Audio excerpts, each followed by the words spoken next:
that sound good to you? Negative.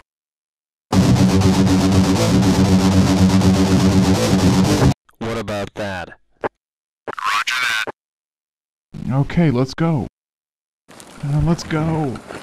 Okay, let's go.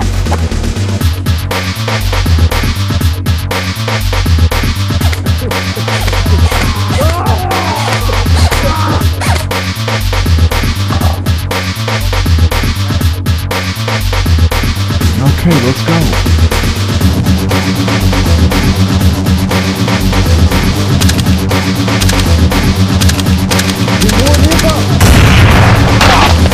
Sector clear.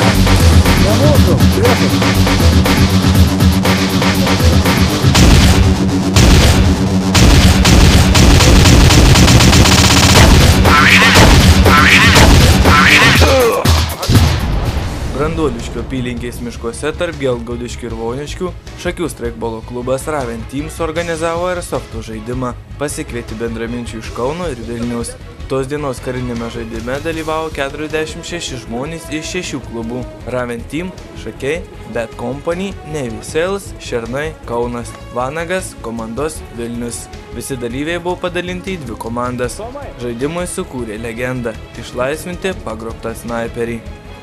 Šiandienos misija, operacija Erelio akis ir reikės išgelbėti priešo nelaisvę papuolusį sužeistą snaiperį. Duodami paskutiniai nurodymai ir žaidimas prasideda. Žaidime kiekvienas žaidėjas privalo dėvėti akinius ar apsauginę kaukę. Žaidėjas laikomas nukautu, jei jį ar jo ekipuotės dalį kliudė bent vienas Airsofto šratas. Laimi ta komanda, kuri įvykdė misiją arba prarado mažiau savo žaidėjų. Pagrindinis dalykas, su kuo mes kariaujam, tai yra tokie ginklai, įvairių modelių, tai yra dažniausiai realybėje egzistuojantis ginklai, dažniausiai praktiškai identiškos kopijos, svorių, gal artimos, gal truputėlį ir pameluojančios. Šaudome įvairaus svorio šovinukais, jeigu matytųsi, balti šovinukai.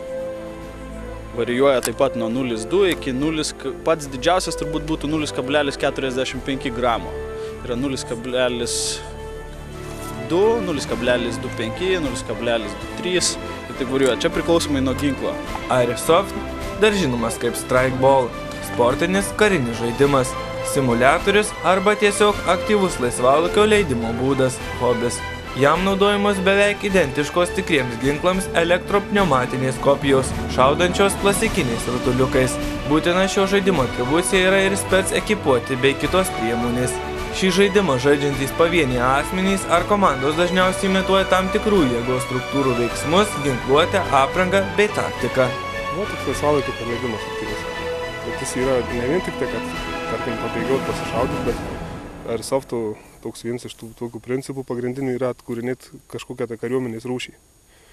Tai uniformos, ekipuotės, o visus ginklai atitinkami. Ginklai pas mus yra tikrų ginklų kopijos, metalas, kur pas kalašnikus medis tikras yra, tik tai šaudo jie plastikiniais šratukai 6 mm. Žaidimo koncepcija. Ginklai pirmą kartą buvo sukurti maždaug 1980 metais Japonijoje, kaip priemonė karių treniruotėms. Kadangi tam tikri tarptautinės bendruomenės apribojimai draudė Japonijai po Antrojo pasaulinio karo didinti ginklų ir karių skaičių.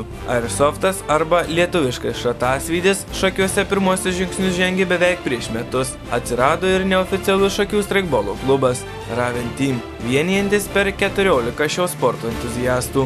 Pradžia tai buvo, sakyčiau, gal pernai metais vasarį, 4 gal vasario, kai tryse susigalvom nuvažiuoti nusipirkti tuos ginklus. Nuvažiavom, tą buvom iš tikrųjų taip gyvai nematę netgi. Ginklų apie Airsoftą tik iš interneto, kiek pasiskaitę, žinau. Nuvažiavom į Vilnių, nusipirkom ginklus, parsivežėm Šakius, parodėm draugams, tiem patiko.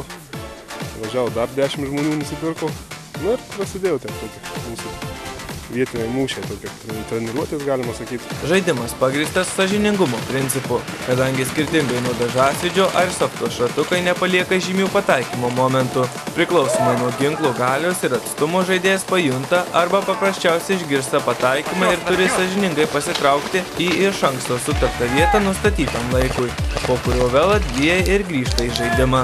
Dėl šio ypatumo Airsoftas niekada nebuvo ir netaps varžybomis, kur būtinai turi būti laimėtojas. Žaidimo filosofija remiasi principu nekovoti su priešininku, bet žaisti su draugais.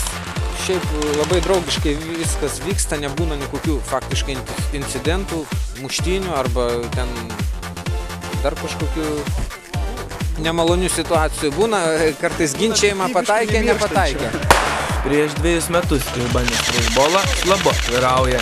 Įsitraukus į šią veiklą atgal negrįžtama. Daugelis į šį aktyvų sportą atėjo ir dažasvydžio. Pašnekovo pasiteiravome, kuo streikbolas pranašesnis už dažasvydį. Čia realumas, čia faktiškai pilnai imitacija kovinių veiksmų. Atstumai 70 žingsnių, tai pakankamai artimas mūšis. O paintballas tai tiesiog su dažais šratukai, čia parodė ant kažkokių karinių veiksmų. Čia įranga viskas, radio ryšys, įmanomas praklausimas, priešo paklausimas. Koordinatės dirbam pagal topografinius žemėlapius, disciplina yra palaikoma. Kaip ir kiekviena pramoga kainuoja ir streikbolas. Pašnekovė pasako, kad tai pinigų reikalaujantis užsiėmimas. Norint išbandyti šį laisvalaikio praleidimo būdą, jums teks paploninti pinigines. Pats paprasčiausias, pigiausias kinietiškas ginklas kainuoja apie 400 litų. O liemenės, tarkim, ant manęs yra liemenė, 500 litų, batai yra seni. Mes naudojame tokio naujesnio pavyzdžio batus, taip tie batai taip irgi apie kokius 400 kainuoja. Antkeliai 160 turbūt. Šovinių kiekis 3000 gali nusipirkti už kiek? 30-40 litų įvairiai. Nuo svorio, nuo kalibro jų. Kas dar? Jau paskui individualiai. Racijos pas mane yra pakankamai paprasta, racijos gaunasi brangesnės. 400, 500. Čia žinokit, atvirai tai gali pradėti turbūt žaisti nuo 1000 litų, bet toks žaidėjas, žinot, laksantis su kokiais tai treningais ar kėdais, jis nepatirs to malonumo, ką patiria. Ir netrodys, nepabijosime to žodžio gražiai bendram kontekste.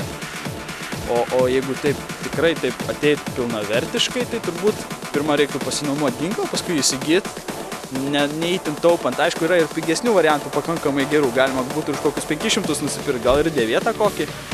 Bet taip apie 1000 turbūt reikėtų, aš taip manyčiau. Jei ir neturite pirmai pradžiai reikalingų 2000 litų, nenusiminkite. Yra firmos, kurios nuomoja Airsoftui reikalingą amuniciją.